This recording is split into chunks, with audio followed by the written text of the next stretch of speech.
Assalamualaikum warahmatullahi wabarakatuh.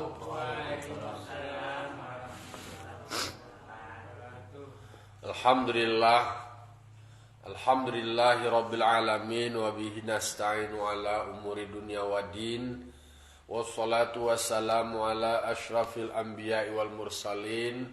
Wa ala alihi wa sahbihi ajma'in. Ashhadu an la ilaha illallah wahdahu la syarika lah wa ashhadu anna Muhammadan abduhu wa rasuluh sallallahu alaihi wasallam la nabiyya ba'dah amma ba'du. Qala rabbi shrah li sadri wa yassir li amri wahlul 'uqdatam min lisani yafqahu qawli. Bapak-bapak, ibu, kaum muslimin dan muslimat, jamaah subuh Nurul Jihad Pasakandang Balahili yang dimuliakan Allah Subhanahu wa taala.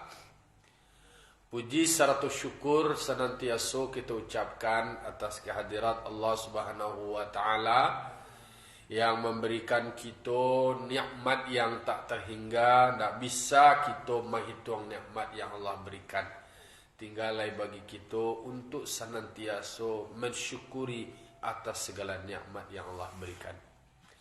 Salat dan salam kita mohonkan kepada Allah semoga disampaikan kepada arwah junjungan kita, yakni Nabi besar Mustafa Muhammad sallallahu alaihi wasallam yang telah membawa manusia dari zaman kegelapan, dari zaman jahiliyah kepada zaman yang terang benderang, berakhlakul karimah seperti yang kita rasakan sampai saat kini. Bapak-bapak, ibu jamaah yang dimuliakan Allah Subhanahu wa taala. Kita lanjutkan pembahasan awak, ulang-ulang kaji awak. Sekini masuk ayat 121 dari surah Ali Imran. A'udzu billahi minasy syaithanir rajim. Bismillahirrahmanirrahim. Wa idz ghadawta min ahlika tubawwi'ul mu'minina maq'ada lil qital wallahu sami'un alim. Kata Allah Ta'ala, wa idz ghadawta min ahlika, ingatlah ketika Nabi Muhammad berangkat pagi, gadauta, berangkat pagi atau pamit engkau Muhammad, min ahlika, kepada keluargamu. Nabi pagi-pagi menyampaikan kepada keluarganya bahwa beliau berangkat pagi-pagi minal Madinah, di Madinah ketika Nabi Muhammad barado di Madinah, barangkit pagi menyampaikan kepada keluarga beliau, tubawwi'ul mu'minina maq'ida lil qital. Saat itu Nabi Muhammad menempatkan atau memposisikan orang-orang yang beriman maq'ida lil qital, pada tempat atau markas, tempat berdiam atau berdirinya mereka di markas tersebut untuk berperang. Iko carito soal Nabi Muhammad persiapan untuk perang Uhud. Jadi pagi-pagi bersiap-siap, beres-beres, tentu dipersiapkan diri, disampaikan kepada keluarga bahwa akan berangkat ke medan tempur, direncanakan segala sesuatunya, ditata, ditempatkanlah orang-orang yang beriman di tempat mereka berhenti atau berdiam untuk persiapan perang atau di markas ya namanya. Wallahu sami'un alim. Allah itu maha mendengar semua perkataanmu, maha mengetahui semua perilakumu. Jadi peristiwanya adalah peristiwa hari Uhud atau perang Uhud di Bukit Jabal Uhud. Ikoko terkenal di dalam sejarah Islam. Karena perperangan di Jabal Uhud termasuk perperangan yang sangat tragis. Iko bermula dalam peristiwa itu disebutkan di dalam tafsir, kharaja Nabi sallallahu alaihi wasallam bi alfin au illa khamsina rajulan. Nabi Muhammad ko berangkat perang dengan jumlah pasukan 1.000 orang, atau dari 1.000 itu kurang 50 orang, berarti 950 orang. Perkiraannya itu Nabi Muhammad berangkat untuk masuk ke medan tempur. Sementara wal musyrikuna salasatu alafin, orang musyrik jumlah pasukan mereka adalah 3.000. Jumlah orang musyrik lebih banyak dibandingkan jumlah orang muslim.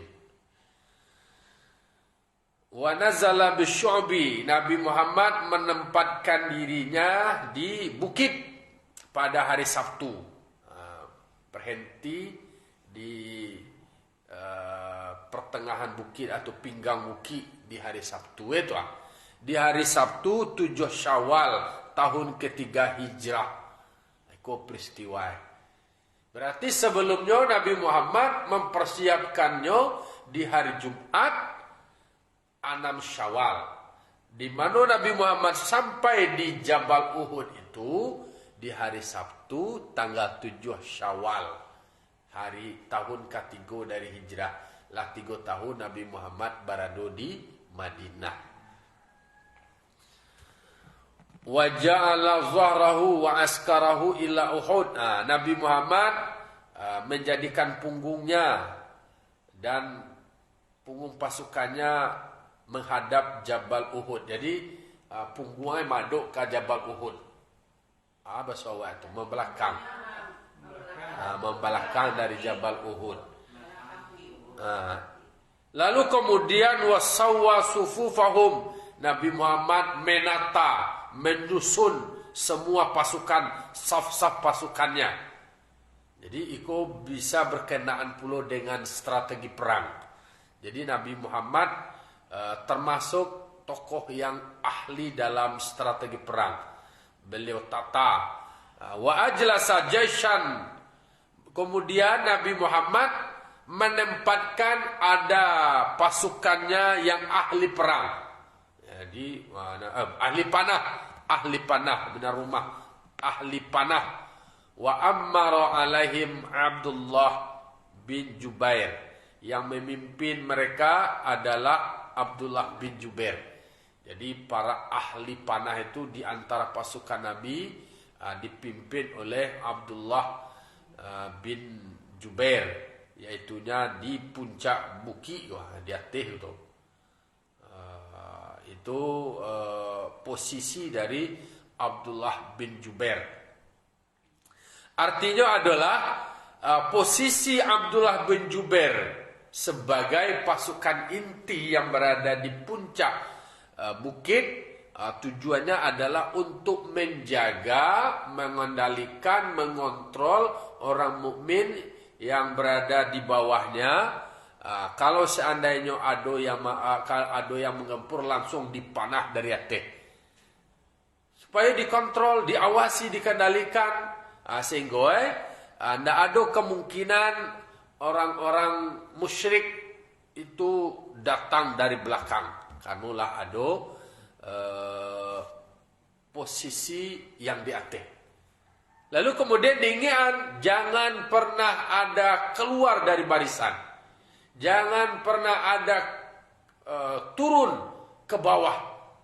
Kondisi apapun lah diingatkan dari Nabi, kondisi harus tetap berada pada posisi yang sudah diatur dan ditetapkan oleh Nabi. Apapun kondisinya. Apakah posisinya menang ataupun posisinya kalah. Jadi, itu model strategi yang dilakukan oleh Nabi Muhammad dan diberitahukan kepada pasukan supaya pasukan tetap satu komando, satu barisan, satu perintah. Belum boleh bergerak sebelum ada perintah, kondisi apapun. Aiko yang dilakukan oleh Nabi Muhammad SAW. Tapi yang terjadi apa bapak-bapak ibu-ibu? Yang terjadi justru ketika memang tidak menjalankan sesuai dengan arahan, lalu kemudian telah bubar atau turun, terpancing mungkin oleh keadaan seolah-olah menang, peluang dimungko mendapatkan harta rampasan, tapadayo, tapangaruh. Itu akibatnya. Itu pelajaran dewa diingatkan oleh Allah Subhanahu wa taala di dalam surah Ali Imran ayat 121. Apa poin-poinnya? Ya, tentu yang pertama, kapasitas Nabi sebagai seorang pemimpin, beliau pamit kepada keluarga barangkek pagi. Ini barangkek pagi berarti memang sebaiknya mengawali pekerjaan itu adalah pagi hari. Lalu kemudian dipersiapkan segala sesuatunya. Ketika awak mau barangke, awak mau keluar rumah, awak sudah mempersiapkan diri dan sudah memperhitungkan apa-apa saja yang kita butuhkan di dalam perjalanan. Kok baju elah, kok dompet elah, kok tas elah. Memang itu yang harus dilakukan. Hal-hal yang seperti itu menunjukkan bahwa kita itu selesai dengan diri kita sendiri. Jadi awak menyelesaikan diri awak dulu. Petang bukan ada kegiatan di Tanah Datar. Itu dikantuakan, itu ada kawan dari Jakarta mengecian. Kalau seandainya ada pertemuan di ruangan kerapatan itu di hadapan ini mama, ya jam tu turun lah, jangan keluar lah. Tu baca lah kalau pipis kawah. Mau kecian, selesaikan diri sendiri dulu. Apa urusan terkait mau pipis dulu, kok litak perut sebelumnya, berarti awak lah sarapan, berarti awak lah makan. Ya beko acara serambalan suang, awak lah perut litak lah, bersabui awak lah sarapan, awak lah makan, awak lah begini dan begitu dan segala macamnya. Pas lo kini kajian awak di dalam surah Ali Imran ayat 121, kau mengingatkan bahwa awak harus mempersiapkan diri awak. Apa itu? Apa kebutuhan diri awak? Kau ada penyakit tertentu, kau ada ubik, persiapkan ubik. Tentu dalam artian awak yang tahu dengan kebutuhan diri awak sendiri. Namun disambung orang lain. Mungkin awak ada ubik tertentu, ada kelengkapan lain yang kau dibawa, kau padusi, awak apolo, hal-hal yang berkaitan dengan diri awak. Jadi Nabi Muhammad mempersiapkan segala sesuatunya terkait dengan kebutuhan dalam perjalanan. Lalu kemudian berangkatnya dari rumah, pamit ke keluarga, doa dari keluarga, doa dari anak istri. Itu kan pembelajaran juga bagi awak.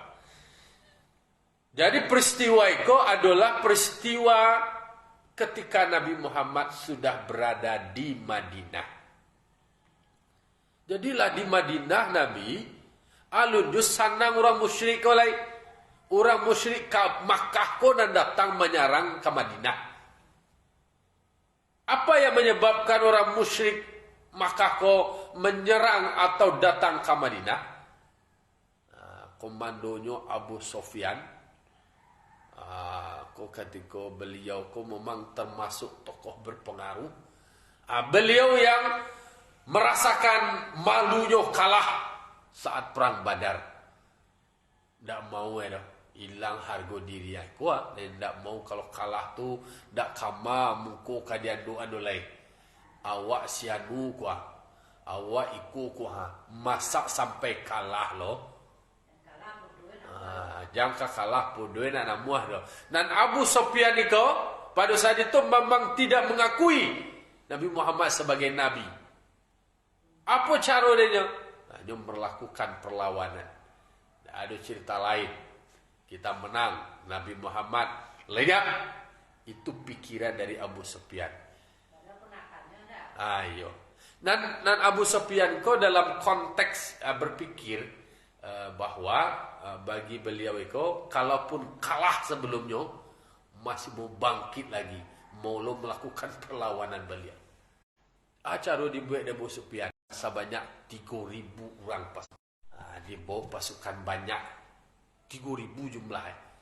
Karena harapannya dalam hitung-hitungan Abu Sufyan, jumlah pasukan yang banyak tanpa diketahui oleh Nabi Muhammad dan pasukannya diserang, dikepung, dikuasai Madinah. Itu rencana.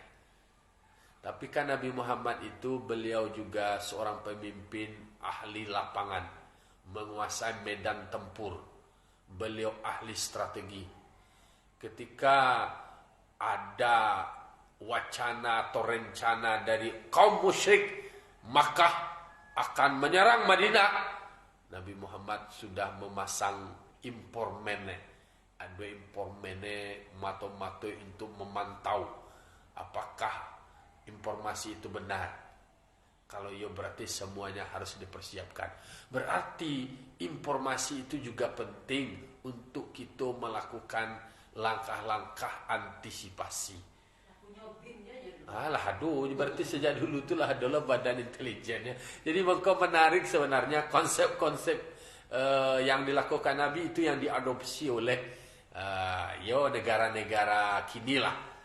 Karena memang strategi itu dilakukan dengan jumlah pasukan orang sekian, kemudian orang akan melakukan apa strategi yang harus dibuat. Jadi ada kekuatan mereka, kemudian apa kelemahan mereka, kemudian apa peluang yang harus dilakukan, kemudian apa tantangan atau hambatan yang mungkin terjadi. Jadi lado analisis SWOT itu. Jadi analisis SWOT itulah dalam artian untuk menyusun strategi, awak harus menguasai pula kekuatan lawan. Iko memang kajian tentang strategi perang. Ko banyak lama lo, ko sekian SKS lo kuliah ke manajemen strategi. Jadi di situ memang disebutkan di dalam Al-Quran kan wa'id itu dengan makna ingatlah. Nah, ingatlah kau berarti awak harus mereview, mempelajari sejarah peristiwa yang terjadi pada saat perang Uhud.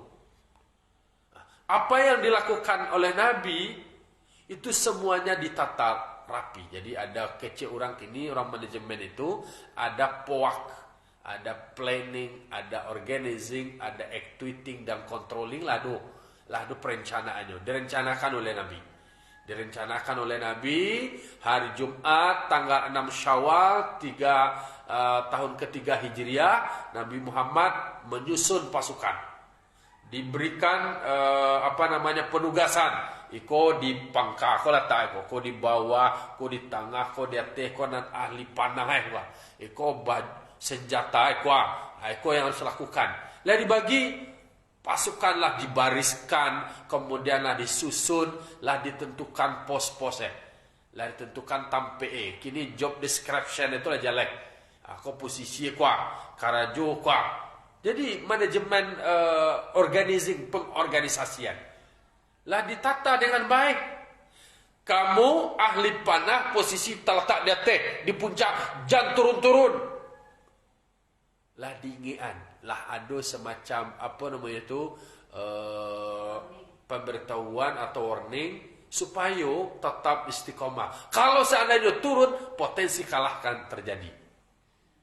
Tapi ternyata apa yang diinstruksikan di lapangan itu ternyata peluang error sekian persen loh. Ternyata memang ketika sudah ada perintah, sudah ada instruksi dengan keahliannya berada pada posisi yang sudah ditentukan, ada variabel lain yang tak terduga. Yaitu ternyata peluang menang ketika sudah di depan mata itu pun belum bisa menjadikan awak menang. Hampir menang baru alun tentu awak menang leh. Raso di mungko dicaliak, ko harato rampasan perang lah banyak dapet. Ternyata bisa jadi itu jebakan, bisa jadi itu adalah godaan. Manusia kalaulah bahaduan yang takatu, dak doleh, ko bentuk orang di bawah kalau bagi-bagi, ko mau tertinggal awak, ko awak nantukan panah detek awak yang mengawalnya di bawah Kau ada pasukan lawan datang dari bawah, dari belakang, ikut semacamnya. Awak nak kamu jalan main Ini nak kalau maknya dia mambiak je. Kau dianduknya berkau dapat banyak deh. Mamu awak. Oh turun loe. Tentulah tinggal barang kau saya mengendalikan deteh lain. Itu contoh-contoh kasus menjadi pembelajaran. Dalam kehidupan keseharian, dalam kelembagaan apapun, kalaulah ada tugas awak, sama di badan awak kau je kau. Tugasnya di badan awak kau kan jalan lo cici. Kau ada di kepala mato, ada hidung, ada muncung, ada telinga, ada utak kan. Nah, ada fungsi cici, ada tangan, ada kaki lah, ada fungsi cici. Kau jari-jari kau lah, ada fungsi cici. Oh, jadi nak kene, nak jadi kelingkiang kau, dah kene nya. Nak kene, kau banyak lo gunung kau cuci cidung, nak kene, kau mana kau? Berperan, nak kene kau. Kau ampu kau cuci ke hidung wah. Ada fungsi cici. Oh, kau tangan suo, kau tangan kidak. Oh, kau keberatan lo nak tangan kidak deh. Mengalah di tangan kidak kau bagian cleaning service je mah. Bagian pembersihan-pembersihannya. Bingi lo kalau suo. Orang suka balabu je suruh kau. Akan makan inyo, naik inyo segala macam Nah cancai lupa tanya tu dibalik dianggap ada kurang bagian pembersihannya. Ketika masang cincin di mana tak? Dibikin kidanya justru ada lo kelebihan-kelebihannya. Yang terjadi dalam dalam keseharian itu mencari berkaitannya dia awak kaji awak sebelum mencari orang rasa-rasa kabalabu atau nak muah lo tu satu lo barabui. Kan banyak tu dalam kehidupan sosial ko orang nang barabui tu kan dia takut tinggal nak. Dia takut nak mendapik. Dah berdapik wako namu ala baci rabui macet disuruh antrian lelo antrian ya bu pak de babari-bari yo ansu cicie supaya teratur supaya rapi supaya ancak kenyataannya bang dah boleh baga dulu kasadue lama raso-raso dulu lama raso berhak kasudahnya apa yang terjadi kacau. Jadi nak nama sabar. Itulah problem awak. Termasuk diri awak bahas supaya evaluasi. Ternyata sabar. Beraja kenapa barang badar itu menang? Karena sabar. Padahal jumlah pasukan mereka berlapis-lapis. Banyak jumlahnya. Kemudian perlengkapannya terbatas.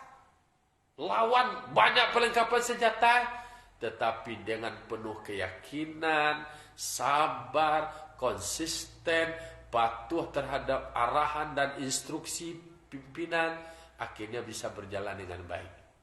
Di perang Uhud itu, gara-gara indak mendangan kecak Nabi. Turun lo ke bawah barangko. Ikulah semacam peristiwa yang tragis. Jadi para jamaah haji atau jamaah umroh itu pergi ziarah ke Jabal Uhud. Karena memang peristiwa itu memang melekat di dalam hati dan pikiran umat muslim. Ketika awak datang ke situ, awak mendengar peristiwa yang terjadi di Jabal Uhud, memang menggugah hati awak. Menggugah jiwa awak, menggugah batin awak. Ketaatan itu. Jadi ada dalam kajian yang selalu dipacu lebih. At-ta'atu tajma'una wal maksiatu tafrikuna. Patuh taat terhadap komando arahan dari panglima perang atau pemimpin atau pimpinan awak atau guru awak. At-ta'atu tajma'una. Kalau play patuh itu yang menyatukan awak. Membuat awak menjadi kuat, membuat awak menjadi kokoh. Jadi patuh terhadap aturan, patuh terhadap instruksi, patuh terhadap regulasi, itu yang membuat awak bisa menjadi kompak, membuat awak menjadi bersatu, membuat awak menjadi kuat. Wal maksiatu tafrikuna.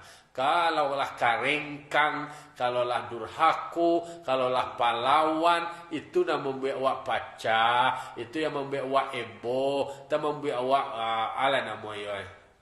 apa istilah itu, chaos, membuat menjadi suasana menjadi tidak baik, suasana menjadi tidak kondusif. Itu makanya lah didudukan di dalam kaji hal-hal yang berkenaan dengan masalah sosial, kebangsaan, kemasyarakatan itu diatur.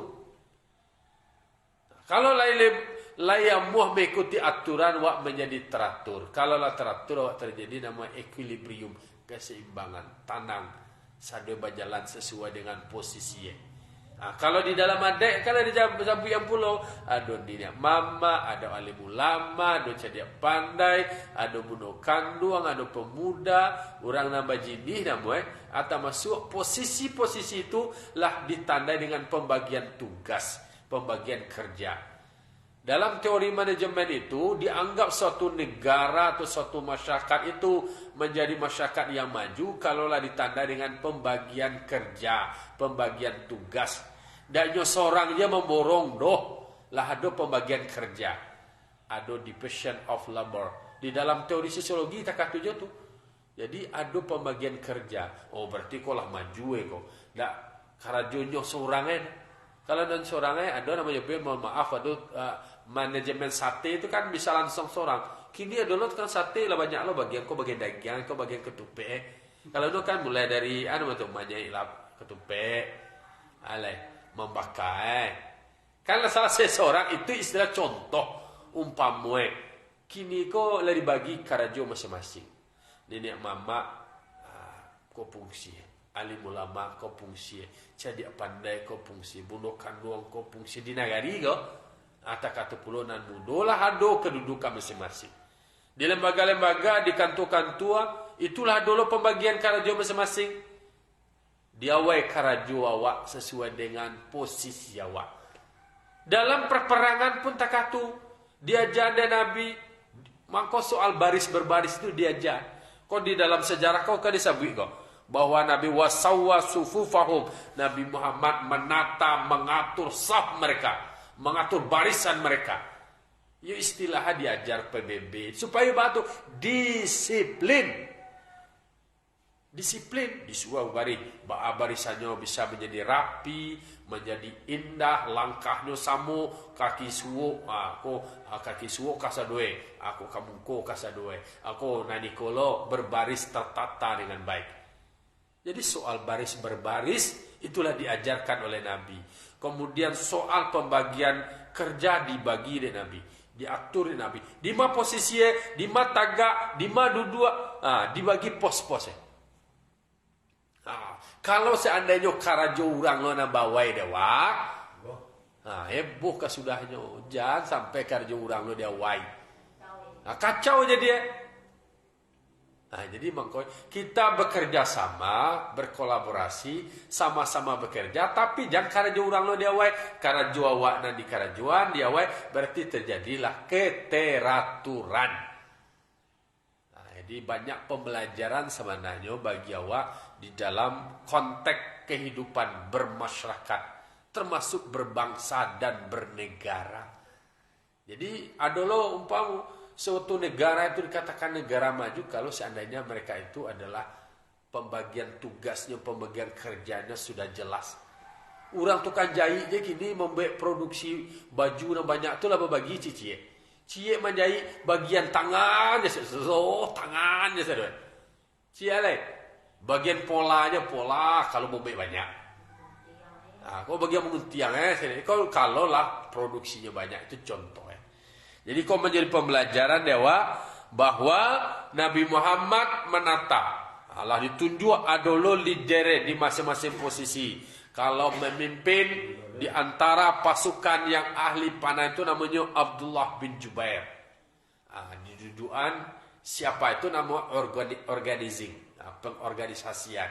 Siapa melakukan apa, posisinya apa job description-nya, ada pembagian karajonyo, ada pembagian tugasnya. Iko mengarajoni ko, ko mawai ko. Jano dia wawai lo karjona lain. Karjo tangan, karjon di tangan. Karjo kaki, karjo di kaki. Jangan karjo kaki dia wawai lo di tangan. Kalau lebih itu berbenturan ya, bantuan tu. Jadi namanya itu adalah satu kesatuan. Ada sistem yang terdiri dari berbagai macam subsistem supaya semuanya berjalan dengan keteraturan. Ada ayah, ada ibu, ada anak. Ale, ado ipa, ado bisan, ado andan, ado semandan, ado mama, ado kamanakan, ado bako, ado baki. Lah dulu posisi masing-masing. Itu namanya status and role.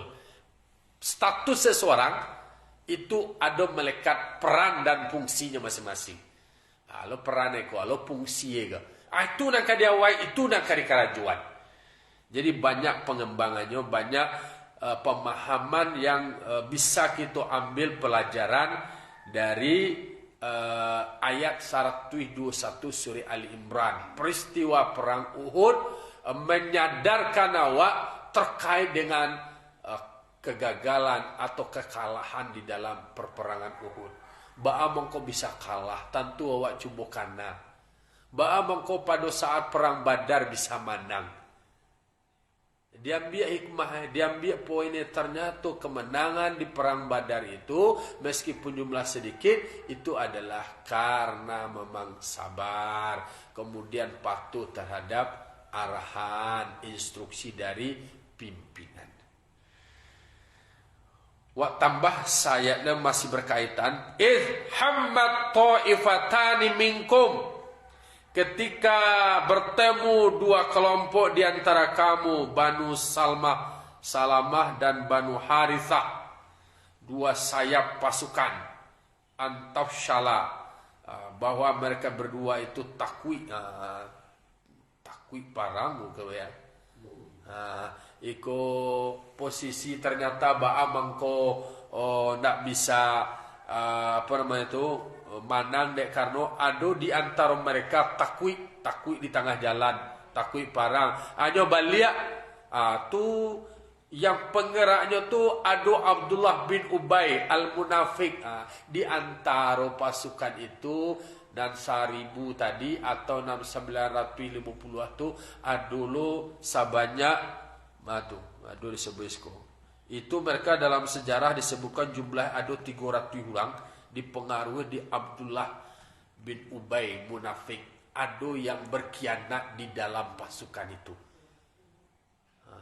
Tentu sangat naik jumlah dalam 930 atau 1000 itu kurangnya 300.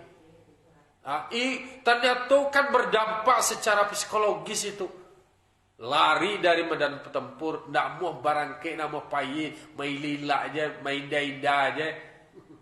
Itu awal dari sebuah kekalahan. Kalau dalam sebuah perusahaan, dalam sebuah lembaga, dalam sebuah tim, di antara itu ada yang berkhianat. Tentu pada akhirnya melemahkan yang lain.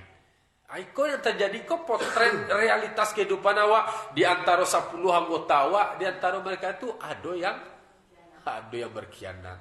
Jadi memang harus di tracking masing-masing, dipelajari kali kok model. Iko dulu model ancak di muka aja ABS ya belum. Atau asa bapak senang je, mantap sado je dia dua awak santiang sado je. Padahal di belakang awaknya menggerogoti.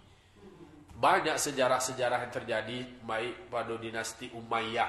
Dinasti Umayyah itu kan betapa ekspansi Islam itu sampai ke Konstantinopel, sampai ke Spanyol itu. Luar biasa perkembangan Islam. Tetapi memang ternyata di dalam ada yang menggerogoti. Itulah. Nah di dalam kau nama bahaya. Jadi Abdullah bin Ubay orang munafik. Kecil mangga kami mani ayo diri kami ya mangga kami kamu bunuh diri je konyol mati lawaknya. Aku ada dakwah siang tinggal beko ya tiba dakwah.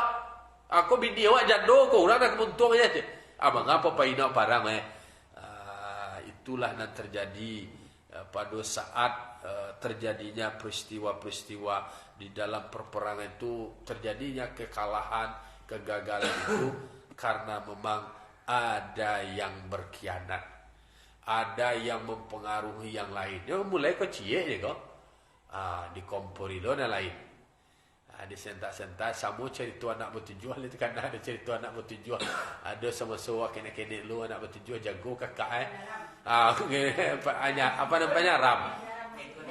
Apanya ram anak bertujuan kau jago kakak cik. Tu mak je. Minta mak cik lagi dia ni je yang kencangkan dia nak. Nah, jadi perempuan cik lo, dia jago lo dia. Itulah jagolah cicit itulah bil itu ba'al ta'ala. Itu contoh ya. Artinya tu kubik-kubik lo di antara nan keluar tadi keluar dari barisan mempengaruhi yang lain, di kubik-kubik lo yang lain, di goda-goda lo yang lain. Banyak lo kirwe.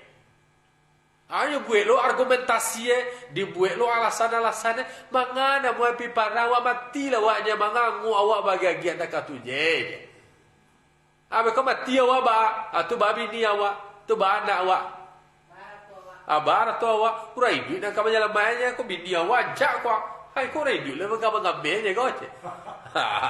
Itu alasan. Oh kecil aduh aku. Oh yo lo ye je. Oh yo mangawak mantan tanah ngoyo parang tu je. Itulah yang terjadi di dalam proses lapangan. Di lapangan seperti itu macam-macam lah parangai manusia kau macam-macam perilaku manusia. Kini mangkoe ikut contoh betapa sejarah yang terjadi dulu wak refleksikan dalam konteks kekinian. Mangko dikatakan wallahu waliyuhuma, Allah lah sebagai wali keduanya, pemimpin, penolong. Dua taifah, ada dua kelompok, Abu Salamah dan Banu Salamah dan Banu Harithah. Wa 'alallahi falyatawakkalul mu'minun, maka kepada Allah hendaklah semua orang beriman itu bertawakal, percaya bahwa segala sesuatu itu adalah izin Allah. Maka kemerdekaan negara Indonesia dalam pembukaan Undang-Undang Dasar selalu menyebutkan berkat rahmat Allah. Itu adalah sebuah penegasan makna dari ayat wa 'alallahi falyatawakkalul mu'minun. Walaupun dulu konteks sejarah Indonesia pakai bambu runcing dengan apa namanya itu nak adanya perlengkapan perang persenjataan, tapi bisa menang karena bertawakal kepada Allah, karena kasadonya itu adalah berkat rahmat dari Allah Subhanahu wa taala. Banyak pelajaran, banyak iktibar ambil dari sejarah-sejarah yang terjadi. Kenapa bisa menang, kenapa terjadi kekalahan, semuanya itu kembali kepada kepatuhan kita, ketaatan kita terhadap apa yang sudah digarisan. Kalau tidak patuh, kalaulah kerengkang-kerengkang mailelah menjawab keluar dari barisan, itulah menjadi pemicu awal dari terjadinya kegagalan. Begitu pula dalam berbagai macam aspek kehidupan. Semoga kita terus bisa belajar untuk bisa menjadi lebih baik, bisa menjadi dewasa. Fa'tabiru ya ulil absar la'alakum turhamun. Allahul muwaffiq ila aqwamit thoriq. Wassalamualaikum warahmatullahi wabarakatuh.